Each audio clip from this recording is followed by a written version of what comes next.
Hello everyone and welcome to JK Exam Cracker. My name is Tanya. So students, आज का ये जो मेरा वीडियो है ना, this is going to be a strategy video and specially ये 3 तरह के स्टूडेंट्स के लिए मेरा वीडियो है। नंबर 1, वो स्टूडेंट्स जिनके लगता है कि इंग्लिश इज़ वेरी डिफ़िकल्ट, उनसे नहीं हो पाएगा, वो कभी भी इंग्लिश सब्जेक्ट में पढ़ ही नहीं सकते हैं। दूसरे आते हैं वो स्टूडेंट्स जिनको लगता है कि इंग्लिश नहीं पढ़ना है, हम लोग एग्जाम में जाएंगे, अटेम्प्ट करेंगे और बिना पढ़े ही हम लोग अच्छा स्कोर करके आ जाएंगे। एंड थर्ड आते हैं वो स्टूडेंट्स जो प्रैक्टिस कर रहे हैं, मॉक टेस्ट अटेम्प्ट कर रहे हैं, लेकिन मॉक टेस्ट में उनकी एक्यूरेसी बहुत कम आ रही है, जिसकी वजह से उनको डिमोटिवेशन हो रहा है। तो ये उन स्टूडेंट्स के लिए वीडियो है। तो ध्यान से आज मेरा एक एक पॉइंट आपको सुनना है कि कौन सा सेक्शन हम लोग को कैसे कवर करना है, कौन सी चीज़ हम लोग को पढ़नी है, कौन सी चीज़ हम लोग को अवॉइड करनी है और प्रैक्टिस कैसे करना है। मॉक टेस्ट के लिए हम लोगों को कैसे अच्छा स्कोर कर सकते हैं और एग्जाम में भी वो चीज़ हमारे कैसे काम आएगी।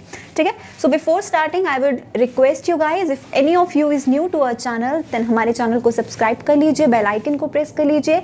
आपको डिस्क्रिप्शन बॉक्स में हमारे सभी सोशल मीडिया प्लेटफॉर्म्स के लिंक मिलेंगे, जहाँ पर आप हमें फॉलो कर सकते हैं फॉर वेरियस अपडेट्स। हमारे चैनल के जो भी अपडेट्स रहेंगे हम अपनी सोशल मीडिया पर ही अपडेट करते हैं, तो आप वहाँ पर हमें फॉलो कर सकते हैं।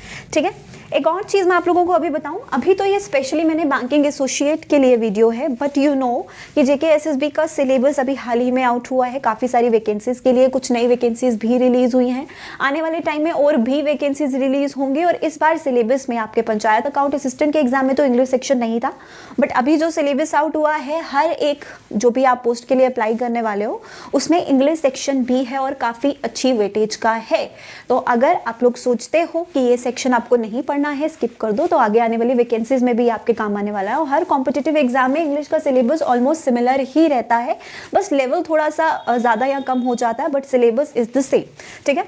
तो ये स्टूडेंट्स वीडियो अच्छे से सुनेगा, ध्यान से सुनेगा। ठीक है। आप लोग जानते हो आपका जो अभी कमिंग एग्जाम होने वाला है बैंकिंग एसोसिएट्स का, हमें 30 क्वेश्चन आने हैं इंग्लिश के एंड 30 क्वेश्चंस में से हम लोग को कौन से क्वेश्चंस देखने को मिलेंगे, ये क्वेश्चंस जो मैंने बोर्ड पर लिख रखे हैं। आई एम नॉट सेइंग कि हर सेट में ये सभी क्वेश्चंस होंगे, लेकिन हर सेट में इन्हीं टाइप ऑफ सेक्शंस के बीच में से ही क्वेश्चंस आते हैं। एरर डिटेक्शन फिक्स्ड है, 5 नंबर का आना ही है। तो ये 5 नंबर हम बहुत आसानी से गेन कर सकते हैं अगर हमारे बेसिक कॉन्सेप्ट्स क्लियर होंगे। अगर हमें basic sentence formation, basic grammar points हम लोगों को पता है, तो हम लोग ईजिली ये 5 नंबर सिक्योर कर सकते हैं। तो ये 5 नंबर का आने वाला है। उसके बाद सेंटेंस इंप्रूवमेंट 3 से 5 नंबर का होगा। जेके बैंक पीओ की अगर मैं बात करूं तो वहां पर 5 एरर डिटेक्शन थे, 3 सेंटेंस इंप्रूवमेंट थे। ठीक है, मोस्ट ऑफ दी सेट्स में। तो ये हम लोग एक्सपेक्ट कर सकते हैं 3 से 5 नंबर का सेंटेंस इंप्रूवमेंट बैंकिंग एग्जाम में पूछा जाता है, not only for JK bank, लेकिन अगर हम लोग आईबीपीएस, एसबीआई ये सारे पैटर्न्स भी देखें तो यही सिमिलर पैटर्न हम लोग को देखने को मिलता है। ठीक है। तो दिस इज ऑल्सो इंपॉर्टेंट। और अगर आपने एरर डिटेक्शन के लिए अच्छे से प्रिपरेशन किया है तो ये वाला पार्ट तो आपका वैसे ही हो जाएगा। तो टोटल ये जो 8 मार्क्स होंगे ना आपके, 8 to 10 मार्क्स, ये आपके ग्रामर और बेसिक इंग्लिश से ही कवर हो जाएंगे। ठीक है, इंपॉर्टेंट है। उसके बाद आता है fill in the blanks. Fill in the blanks 5 number के आते हैं। जेके बैंक पीओ में भी 5 नंबर के आए थे, 5 क्वेश्चंस आए थे। ठीक है, बंच में आते हैं ये क्वेश्चंस और इसके लिए भी आपका कौन कौन से कंसेप्ट्स इंपॉर्टेंट होने चाहिए। You need to know sentence formation, आपकी इंग्लिश ग्रामर स्ट्रॉन्ग होनी चाहिए, प्लस वोकैबुलरी। और वोकैबुलरी अगर मैं पीओ लेवल की बात करूँ ना, जेके बैंक पीओ लेवल एग्जाम की, तो उसमें भी जो फिल इन द ब्लैंक्स आए थे, जो वर्ड्स वहाँ पर दिए गए थे, दे वर नॉट दैट डिफिकल्ट। ऐसे वर्ड्स नहीं थे जो हमने कभी सुने ही नहीं है, बहुत ईजी। डेली रूटीन में कहीं ना कहीं रीडिंग करते वक्त, न्यूज़पेपर पढ़ते वक्त, कोई बुक पढ़ते वक्त आपने वो वर्ड्स पढ़े ही होंगे। ठीक है, तो कुछ बहुत ज़्यादा मुश्किल लेवल नहीं होने वाला है। 5 मार्क्स, अभी तक 15 मार्क्स हम लोग ऑलमोस्ट डिस्कस कर चुके हैं। उसके बाद आते हैं आगे वोकैबुलरी पोर्शन पे। वोकैबुलरी हम लोग को फिल इन द ब्लैंक्स की फॉर्म में भी आती है, क्लोज की फॉर्म में भी आती है, कई बार रीडिंग कॉम्प्रीहेंशन में भी 1 से या 2 क्वेश्चन वोकैबुलरी बेस्ड पूछ लेते हैं। और अगर डायरेक्ट क्वेश्चन पूछेंगे, लाइक डायरेक्ट मीनिंग पूछ लिया, डायरेक्ट अपोजिट पूछ लिया, तो there will be only 2 to 3 questions. Direct question सिर्फ 2 से 3 ही पूछे जाते हैं एग्जाम में, चाहे वो सिनोनिम्स हो, चाहे ही वो एंटोनिम्स हो, चाहे ही वो इडियम्स एंड फ्रेजेस हो। ठीक है, तो ये 3 मार्क्स यहाँ से आपके। उसके बाद आता है वर्ड स्वैपिंग। वर्ड स्वैपिंग के बाद की प्रैक्टिस मैं आप लोगों को पहले भी करवा चुकी हूँ, आगे आने वाले सेशंस में भी मैं ऐसे क्वेश्चंस आपको ज़रूर करवाऊंगी। Very very important. JK Bank PO में हर एक सेट में 5 क्वेश्चंस वर्ड स्वैपिंग के थे, तो इसका प्रैक्टिस आप लोगों को डेफिनेटली करना है। मॉक्स आप लोग दे रहे हो, मॉक्स में आप लोगों को जो मिनी मॉक्स मिले हैं, सेक्शनल मॉक्स, उसमें सेपरेट वर्ड स्वैपिंग के क्वेश्चंस आपको देखने को मिलेंगे। 5 मार्क्स बहुत आसान है, most easiest. Similarly misspelled words, अब मिसस्पेल्ड वर्ड्स आपको बैंक एग्जाम में डायरेक्टली नहीं पूछा जाता है कि ये वर्ड दिया है, इनमें से गलत स्पेलिंग किसका है वो बताओ। ऐसे क्वेश्चन हम लोगों को बैंक में नहीं पूछे जाते। अब मिसस्पेल्ड वर्ड्स हम लोगों को पूछे जाते हैं सेंटेंस की फॉर्म में। एक सेंटेंस दिया है, उसमें 3 to 4 वर्ड्स आपको दिए होंगे जो बोल्ड में होंगे, और उसमें से कोई एक वर्ड होगा जो ग्रामेटिकली इनकरेक्ट होगा या स्पेलिंग गलत होगा उसका, तो आपको वो फाइंड करना होता है। आपको सभी इन सब के वीडियोज़ के जो लिंक्स हैं ना, ये सारे वीडियोज़ के मैं डिस्क्रिप्शन में दूंगी, तो जो स्टूडेंट्स ने वो वीडियोज़ नहीं देखे हैं, वो पैटर्न्स नहीं देखे हैं, एक बार ज़रूर देखना, ठीक है। और ये भी कितने मार्क्स का आता है, 3 से 5 नंबर का ये भी आता है, इंपॉर्टेंट वन, ठीक है। उसके बाद आता है सेंटेंस रीअरेंजमेंट। सेंटेंस रीअरेंजमेंट आपको कैसे अटेम्प्ट करना है, कुछ ट्रिक्स कुछ टिप्स मैंने आप लोगों को बताए थे, लेकिन वो भी सिर्फ तभी काम आएंगे जब आपकी रीडिंग हैबिट अच्छी होगी, आपके रीडिंग स्किल्स अच्छे होंगे, राइट स्टूडेंट्स। तो सेंटेंस रीअरेंजमेंट 5 मार्क्स का डायरेक्ट, ये तो फिक्स्ड है, ये आना ही आना है, ठीक है। अभी आपको पैराग्राफ फॉर्म में आता है या सिर्फ एक सेंटेंस आता है, उसको अरेंज करना है, ये एग्जामिनेशन के लेवल पे डिपेंड करता है, राइट। सो ये 5 मार्क्स का आना है, ये कैसे अटेम्प्ट करना है, इसका वीडियो भी डिस्क्रिप्शन बॉक्स में दूंगी, वहां से चेक करना अगर किसी ने नहीं देखा है तो। उसके बाद आते हैं reading comprehension, the most important and scoring pattern. जो स्टूडेंट्स को इस पर्टिकुलर सेक्शन में प्रॉब्लम आता है ना, तो उनको मैं ये भी बोल सकती हूँ कि ये वाले 5 नंबर छोड़ दो, बाकी के 25 नंबर पे फोकस करो। मैंने आपको पहले भी बोला था, बट रीडिंग कॉम्प्रिहेंशन आप लोग स्किप नहीं कर सकते हो, क्योंकि ये हमारे पास इंपॉर्टेंस रखता है 10 मार्क्स का। और मैं एक स्ट्रैटेजी भी आप लोगों के साथ डिस्कस कर चुकी हूँ कि रीडिंग कॉम्प्रिहेंशन आपको कैसे अटेम्प्ट करना है, फोकस ऑन द कीवर्ड्स, अगर आपको पैराग्राफ समझ नहीं आ रहा है तो, राइट। 8 से 10 मार्क्स का मैक्सिमम क्वेश्चंस होते हैं 10, लेकिन 8 से 10 तक वेरी कर जाते हैं रीडिंग कॉम्प्रिहेंशन के क्वेश्चंस भी, तो ये आप लोग स्किप भी नहीं कर सकते हो, क्योंकि डायरेक्ट 10 मार्क्स का होता है, कभी स्किप नहीं करना है इसको, ठीक है। हमेशा रीडिंग कॉम्प्रिहेंशन अटेम्प्ट करना है। उसके बाद आते हैं क्लोज टेस्ट पे। क्लोज टेस्ट कई बार आता है, कई बार नहीं आता है, किसी कुछ सेट्स में होता है, कुछ सेट्स में नहीं होता है, ठीक है। ये 5 से 10 नंबर का होता है, कई बार 5 आ जाते हैं, कई बार 8 आ जाते हैं, कई बार 10 आ जाते हैं, जैसे उनको ब्लैंक्स देने हो पैराग्राफ में। This is just like fill in the blanks. तो ये भी कुछ ज़्यादा हार्ड लेवल नहीं होता, स्टोरी बेस्ड ही क्लोज टेस्ट आता है मोस्टली, तो ये आप लोग ईजिली कर सकते हो, ठीक है। तो ये था पूरा सिलेबस कि क्या क्या एग्जाम में हमारे आएगा और किस तरह का क्वेश्चन पेपर होने वाला है। नाउ द थिंग इज कि जब आप एग्जाम देने जाओगे तो आपको कैसे क्वेश्चन अटेम्प्ट करना है, किस लेवल के स्टूडेंट को किस तरह से इंग्लिश का क्वेश्चन पेपर अटेम्प्ट करना है। सबसे पहला आपका सेट इंग्लिश का ही ओपन होता है, यू ऑल नो। सबसे पहले जिनको नहीं पता है, जब भी आप एग्जामिनेशन स्टार्ट करते हो, इंग्लिश सेक्शन ही सबसे पहले खुलेगा और 20 मिनट आपको मिलेंगे 30 क्वेश्चंस को करने के लिए, ठीक है। तो जो स्टूडेंट्स को लगता है कि रीडिंग कॉम्प्रिहेंशन में वो उनको टाइम लगेगा या उनका रीडिंग इतना स्ट्रांग नहीं है, ये वाले क्वेश्चन को स्किप कर दो, ठीक है। आपको साइड में नंबरिंग मिलता है, आप ये वाले क्वेश्चंस को स्किप करके डायरेक्ट इजी क्वेश्चंस पे आइए। एरर डिटेक्शन 5 नंबर का है, इंप्रूवमेंट 3 नंबर का है, देन आपके पास fill in the blanks 5 number के हैं। 15 से 18 नंबर आपके सिक्योर हो जाएंगे अगर आप ये वाला सेक्शन अटेम्प्ट नहीं करते हो, सिर्फ ये वाला सेक्शन अटेम्प्ट करते हो, ठीक है। उसके बाद जल्दी जल्दी ये वाला पार्ट, क्योंकि रीडिंग किया, समझ में आया, आंसर मार्क किया, ज़्यादा टाइम नहीं है, कुछ सॉल्व नहीं करना, it's not like mathematics and reasoning, right.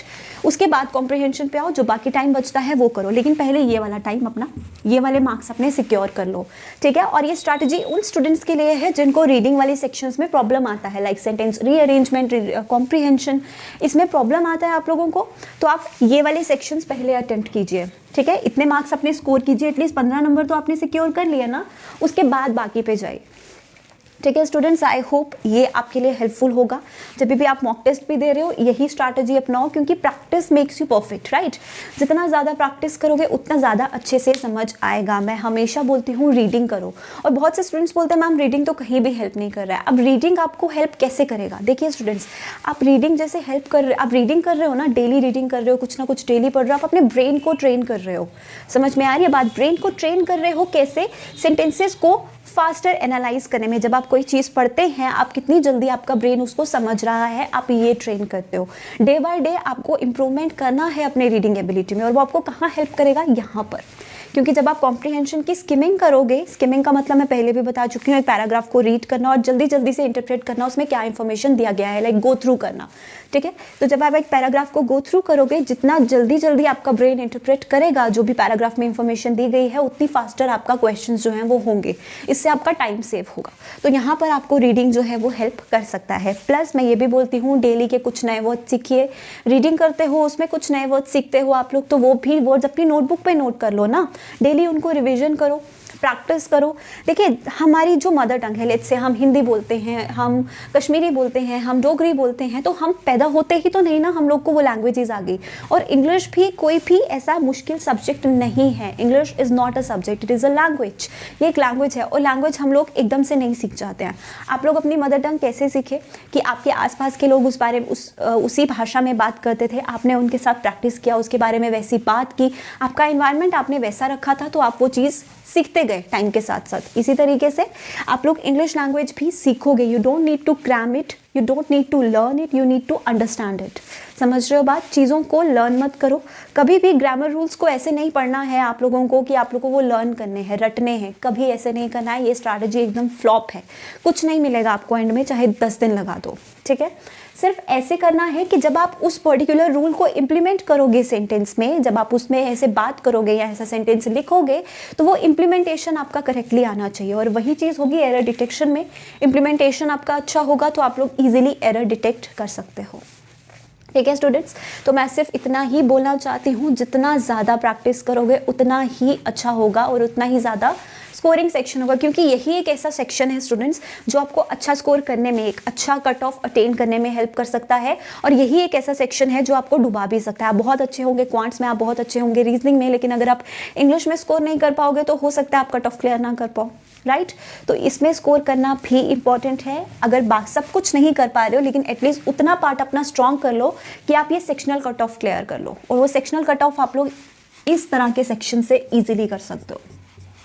और जो भी स्टूडेंट्स जिनको मॉक्स में प्रॉब्लम आ रही हैं, उनको मैं ये सजेस्ट करना चाहूँगी, आप मॉक्स देते हो तो हमेशा मॉक्स के नीचे आपको करेक्शन दिया जाता है, रीज़न दिया जाता है कि इसका आंसर ये क्यों आया। तो हमेशा ये मत चेक करो मेरा सही है या गलत है, उसका रीज़न भी चेक करो। इन फ्यूचर अगर आपको सिमिलर क्वेश्चन देखने को मिलता है तो आप वो चीज़ करेक्ट तो करोगे। सीखने को ही मिल रहा है ना, सिर्फ इतना मत फोकस करो कि गलत हो रहा है, इतना सीखो कि गलत कर रहे हैं तो वो चीज़ हम दोबारा रिपीट ना करें। यही मॉक अगर हम दोबारा देते हैं, यही सिमिलर क्वेश्चन अगर हमें एग्जाम में आ जाता तो हम वापस गलती ना करें। तो हमेशा गलती करते हो तो सीखो, कोई नया वर्ड देख रहे हो तो उसको याद रखने की कोशिश करो। ये सब कुछ आपकी कंसिस्टेंसी पे डिपेंड करता है। मैं सिर्फ आपको क्वेश्चंस करवा सकती हूँ, आपको मीनिंग बता सकती हूँ। आपकी कंसिस्टेंसी क्या है, आप कितना टाइम देते हो पर्टिकुलर सब्जेक्ट को, ये आप पे डिपेंड करता है। और इंग्लिश को आपको दिन में ज़्यादा टाइम नहीं देना है। शाम के टाइम पर 1 से 2 घंटे आप इंग्लिश सेक्शन को दो, प्रैक्टिस करो। जो आपको टॉपिक लगता है, लेट्स से हमारे पास जो इंपॉर्टेंट ग्रामर के टॉपिक्स हैं जो आपको बिल्कुल स्किप नहीं करने हैं, मैं वो भी बता देती हूँ। इंपॉर्टेंट ग्रामर के टॉपिक्स हैं आपके वर्ब, टेंस, कंजंक्शन, प्रेपोजिशन,